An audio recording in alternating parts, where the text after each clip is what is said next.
అత్యంత శక్తివంతమైన వ్యక్తుల్ని ఇండియన్ ఎక్స్‌ప్రెస్ ప్రతి ఏడాది జాబితా రిలీజ్ చేస్తూ ఉంటుంది. ఈ ఏడాది ఇండియన్ ఎక్స్‌ప్రెస్ 2025 జాబితాలో ఫస్ట్ ప్లేస్‌లో మళ్ళీ ప్రధాని నరేంద్ర మోదీ వచ్చారు సార్. సెకండ్ ప్లేస్‌లో హోంమంత్రి అమిత్ షా, థర్డ్ ప్లేస్‌లో విదేశాంగ శాఖ మంత్రి జైశంకర్, అలాగే 9th ప్లేస్‌లో ప్రతిపక్ష నేత రాహుల్ గాంధీ, 10th ప్లేస్‌లో ముఖేష్ అంబానీ, 14th ప్లేస్‌లో ఆంధ్రప్రదేశ్ ముఖ్యమంత్రి చంద్రబాబు నాయుడు, 28th ప్లేస్‌లో తెలంగాణ ముఖ్యమంత్రి రేవంత్ రెడ్డి, 73rd పొజిషన్లో ఆంధ్రప్రదేశ్ డిప్యూటీ సీఎం పవన్ కళ్యాణ్, అలాగే అల్లు అర్జున్ కూడా ప్లేస్ దక్కింది సార్. 92nd ప్లేస్ వచ్చింది ఆయనకి. సో ఈ ఇండియన్ ఎక్స్‌ప్రెస్ 2025 జాబితా గురించి అంటే ఇప్పుడు how do you define that అత్యంత శక్తివంతమైన వ్యక్తి ఎవరు అన్న దాన్ని బట్టి ఉంటుంది కదా. ఆ నిర్వచనం మరి వారిచ్చిన నిర్వచనాన్ని బట్టి అంచనా.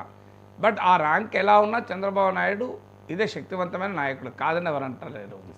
సో అయితే ఆయన పర్సనల్ శక్తివంతమైన నాయకుడే అయినా కూడా క్లైమేటు రైతు ఎంత సమర్థుడైనా వర్షాలు పడకపోతే పంటలు పండవు.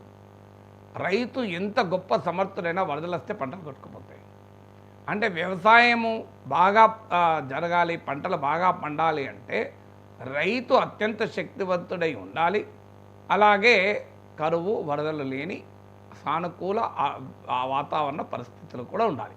గాలిలో తేమ శాతం కరెక్ట్గా ఉండాలి, విత్తనం నీకు క్వాలిటీ విత్తనమై ఉండాలి. సో ఇవన్నీ ఫ్యాక్టర్స్, భూమి సారవంతమైన నేల ఉండాలి, సస్యరక్షణ చర్యలు అప్పుడు రైతు తెలివితేటలతో చేస్తాడు. అందువల్ల చంద్రబాబు నాయుడుకు 14th పొజిషన్ వచ్చింది అంటే ఆయన చిన్నవాడు తక్కువవాడని కాదు. సో ఇవన్నీ ఫ్యాక్టర్స్ ఆయనకి ఎంత శక్తివంతుడైనా వర్షాలు కరువులు ఇవన్నీ ఉన్నప్పుడు ఏం చేయలేం కదా. ఇప్పుడు ఇదే చంద్రబాబు నాయుడు 2000 అటల్ బిహారీ వాజ్పేయి ప్రభుత్వం ఉన్నప్పుడు అత్యంత శక్తివంతుడు, యునైటెడ్ ఫ్రంట్ కన్వీనర్గా ఉన్నప్పుడు అత్యంత శక్తివంతుడు. అన్నిటికన్నా చంద్రబాబు నాయుడు పొలిటికల్ హిస్టరీలో ద మోస్ట్ పవర్ఫుల్ ఫేజ్ ఏంటి అంటే ఎన్డీఏ 1 ప్రభుత్వం, వాజ్పేయి ప్రభుత్వం తెలుగుదేశం మద్దతుతో అధికారంలో ఉన్నటువంటి period is the most powerful leader. So అందువల్ల హిస్టరీ ఆఫ్ ఇండియాలో వివిధ సందర్భాల్లో చంద్రబాబు నాయుడు జాతీయ రాజకీయాల్ని కూడా ప్రభావితం చేయండి. నేను చాలాసార్లు చెప్పాను ఇది. జాతీయ రాజకీయాల్ని ప్రభావితం చేసిన ప్రాంతీయ నేతలు చాలా తక్కువగా ఉంటారు. చాలా బలమైన ప్రాంతీయ నేతలే కావచ్చు. కరుణానిధి చాలా బలమైన ప్రాంతీయ నేత, దేవరాజ్ అర్స్, వైఎస్ రాజశేఖర్ రెడ్డి, ఇలా చాలా బలమైన ప్రాంతీయ మమతా బెనర్జీ, స్టాలిన్, వీళ్ళంతా ప్రాంతీయ నేతలే, బలమైన ప్రాంతీయ నేతలే. కానీ వీరు జాతీయ రాజకీయాల్ని ప్రభావితం చేసిన ఉదాహరణలు మనకు లేవు, ఎక్కడా లేవు. మీరు గమనించండి.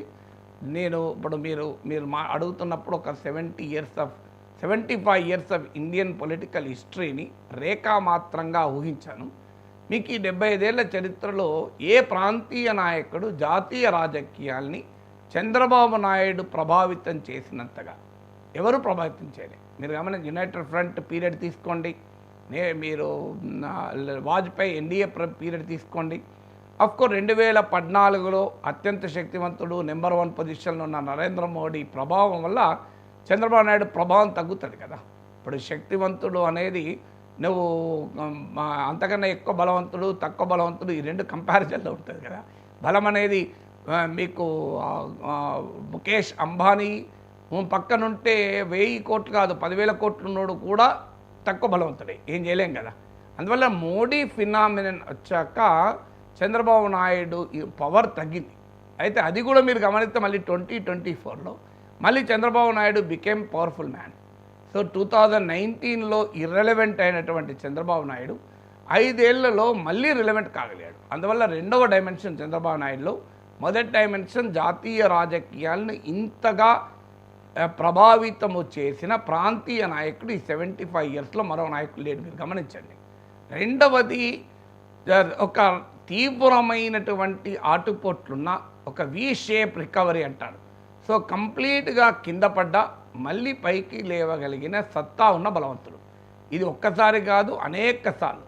2004లో ఘోరమైన పరాజయం, రాజశేఖర రెడ్డి నాయకత్వంలో కాంగ్రెస్ ప్రభుత్వం 10 ఏళ్ల పాటు అధికారం, రాజశేఖర రెడ్డి మరణానంతరం జగన్మోహన్ రెడ్డి పట్ల సానుభూతి వెల్లువ, తెలంగాణ ఉద్యమం వల్ల రెండు కళ్ళ సిద్ధాంతంలో ఇరుక్కొని నానా ఇబ్బందులు పడి తెలంగాణ ఉద్యమ ప్రైమ్ టార్గెట్గా అయినా కూడా మళ్ళీ 2014లో ఒక్కసారి లేచాడు. సో ఫినిక్స్ పక్షి అంటారు. ఫినిక్స్ పక్షికి ఉన్న అది ఆ పక్షి ఉన్నదో లేదో తెలియదు, ఊహాజనితమే కావచ్చు, కానీ ఇట్ ఇస్ అన్ ఇంట్రెస్టింగ్ ఫ్రేజ్గా వాడతాం. అంటే కంప్లీట్ అయిపోయినాక కూడా మళ్ళీ ఆ పక్షి లేవగలుగుతుంది. సో అలా చంద్రబాబు నాయుడు రాజకీయాల్లో కంప్లీట్గా దెబ్బతిన్నాడు అనుకున్న సమయంలో కూడా మళ్ళీ పైకి లేచాడు. అది 2014 అనుభవం.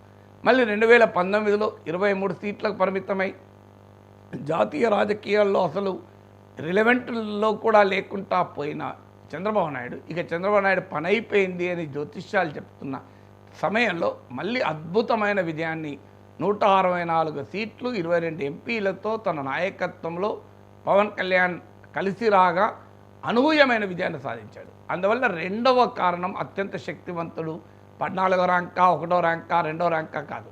ఎందుకు శక్తివంతుడు అంటే ఇది రెండవ రీజన్. సో ఇంత రికవరీ V-షేప్ రికవరీ ఎవరు ఉండరు.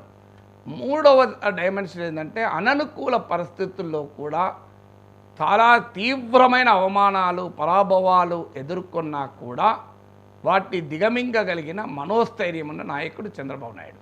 చాలామంది సన్నిహితంగా తెలిసినప్పుడు చంద్రబాబు నాయుడు వాస్తవంగా అంత ధైర్యస్తుడు కాదు, భయస్థుడు అంటారు.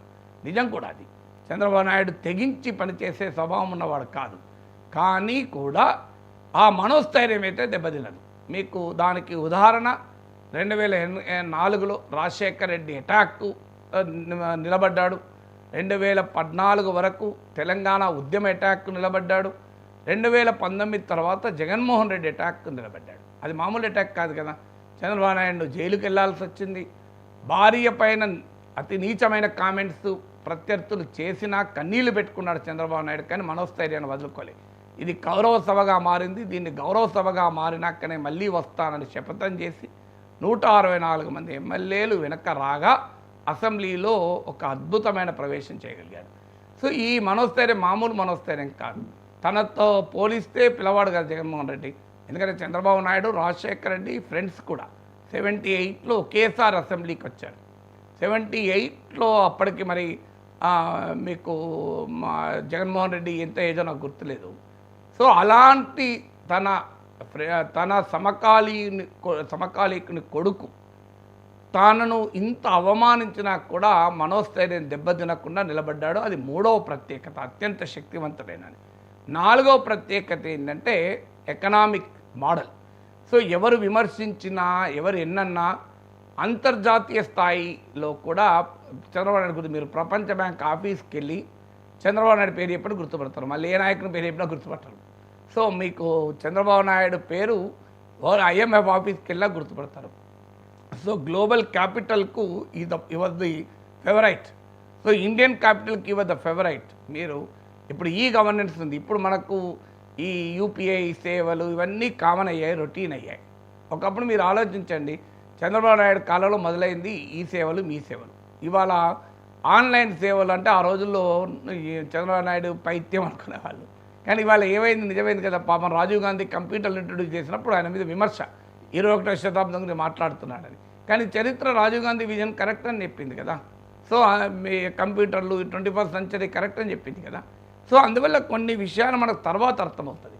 ఇలా ఎలా ఇన్ఫర్మేషన్ టెక్నాలజీ రంగంలో చంద్రబాబు నాయుడు తీసుకొచ్చినటువంటి ఎఫర్ట్. అఫ్కోర్స్ చంద్రబాబు నాయుడు హైదరాబాద్ నేనే నిర్మించాను అని 400 ఏళ్ల చరిత్రను పక్కకు పెట్టాలని చూసినప్పుడు నేనే ప్రశ్నించాను. కానీ అదే సమయంలో ఇన్ఫర్మేషన్ టెక్నాలజీ రంగంలో చంద్రబాబు నాయుడు చూపినటువంటి చొరవ మామూలు చొరవ కాదు. అందుకే మనం అహ్మదాబాద్లో IT లేదు, కలకత్తాలో IT లేదు. కలకత్తా ఏమైనా బెంగాల్, నేటి బెంగాల్ రేపటి భారతదేశం అన్నారే. మరి నరేంద్ర మోడీ లాంటి శక్తివంతుడైన ముఖ్యమంత్రి ఉన్నా కూడా అహ్మదాబాద్లో IT ఎందుకు రాలేదు? అందువల్ల డెఫినెట్గా హైదరాబాద్లో IT రావడానికి చంద్రబాబు నాయుడు వేసిన విత్తనాలే కాదు, ఆయన కాలంలోనే అది వృక్షమైంది. సో అందువల్ల ఆ ఎకనామిక్ రంగంలో కూడా చంద్రబాబు నాయుడు చూపిన చొరవ అత్యంత శక్తివంతమైంది. సో ఆయన పైన విమర్శలు ఉండొచ్చు. నరేంద్ర మోడీ విమర్శించినట్లు మిత్రుల్ని రోజు మార్చుకుంటావు, ఒకరోజు ఒడిలో కూర్చుకుంటూ ఉంటావు, ఒకరోజు మళ్ళీ తీవ్రంగా ఇలాంటివన్నీ ఉండొచ్చు. Of course are part of the political game. రాజకీయాల్లో సర్వైవ్ కావాలంటే అన్ని రకాల పనులు చేస్తారేమో, బట్ ఆ విమర్శలు ఉన్నావు. కానీ ఆ విమర్శలు ఎవరి మీద లేవు. దేశంలో అన్ని పార్టీలు కూడా మిత్రపక్షాలు మార్చారు, మార్చని పార్టీలు లేవు కదా. సో చంద్రబాబు నాయుడు మీద ఇతరత్రా ఏమన్నా ఆయన contribution to the Indian politics డెఫినెట్గా ఆయన శక్తివంతుల జాబితాలో ఒకరిగా చేర్చింది కదా. ఇక రేవంత్ రెడ్డి 28th పొజిషన్. రేవంత్ రెడ్డి అంటే ఆయన ముఖ్యమంత్రి